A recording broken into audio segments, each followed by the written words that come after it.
لاہور سے ایک بچی کا سوال ہے کہ اگر کسی کی امانت گھر میں ہو تو کیا ضرورت پڑنے پر وہ استعمال کی جا سکتی ہے؟ مثلا اگر رقم وغیرہ ہو ہاں میں تو سمجھ گیا ہوں. امانت کا مسئلہ خوب اچھی طرح سمجھ لینا چاہیے. امانت کے متعلق چند احتیاطیں ضرور پیش نظر رہنی چاہیے، ورنہ انسان خائن ہو سکتا ہے، خیانت کرنے والا. اگر امانت بغیر شرط کے ہو، کچھ وضاحت نہ ہو کہ استعمال کی اجازت ہے کہ نہیں ہے، تو اس کا مسئلہ یہ ہے کہ اگر انسان اس امانت کو استعمال کرے تو عند طلب اسے اسی وقت پیش کرنا ضروری ہے، اور یہ بہانہ قابل قبول نہیں ہوگا کہ میں نے تھوڑی دیر کے لیے استعمال کر لی تھی، انتظار کرو. ایسی صورت میں وہ دیندار ہے اسی لمحہ جس لمحے اس کا مطالبہ کیا جاتا ہے، اور اگر کوئی نقصان پہنچتا ہے اس کو تو اس نقصان کا وہ ذمہ دار ہے. سمجھ گئے ہیں؟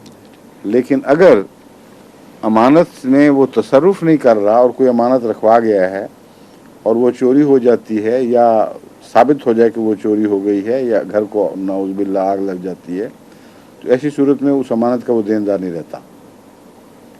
لیکن جہاں اس نے تصرف شروع کیا وہاں اس کا دیندار بن جائے گا. وہ وقتی طور پر ایک مستعار رقم بن جاتی ہے اس صورت میں، اور اس کو واپس کرنا قطع نظر اس کے کہ ضائع ہوئی یا باقی بچی لازم ہو جاتا ہے. اس لیے خوب احتیاط کرنی چاہیے. امانت لیتے وقت وضاحت کروا لینی مناسب ہے، اس امانت کی کیا حیثیت ہے. اگر وہ کہے کہ یہ امانت ہے، صرف امانت ہے، تو پھر اس کو ہاتھ نہ لگانا یہی تقوی ہے، ورنہ آپ کے لیے خطرات پیدا ہوں گے. اگر اس سے پوچھ لیا جائے کہ کیا اس کو میں اپنی ذات پر استعمال کر سکتا ہوں، اور جب آپ مطالبہ کریں تو کتنی دیر کے اندر میں مجھے پیش کرنا ہے، تو جو بھی وہ کہے اس کے مطابق پھر کارروائی کریں، اور ایسی جگہ اس کو انویسٹ نہ کریں کہ اس عرصہ واپسی کے اندر آپ عہد کے مطابق اسے واپس نہ کر سکیں. اور ایسی صورت میں جیسا کہ میں نے بیان کیا ہے، اگر آپ کو وہ اجازت ہو اور نقصان پہنچتا ہے تو آپ دیندار ہوں گے. پھر امانت میں بعض دفعہ یہ شرطیں بھی لگا دی جاتی ہیں کہ تم اسے استعمال کرو، سرمایہ کاری کرو، اور منافع میں بھی شریک ہوں گا. تو ایسی صورت میں بھی نفع نقصان میں دونوں شریک ہو جاتے ہیں.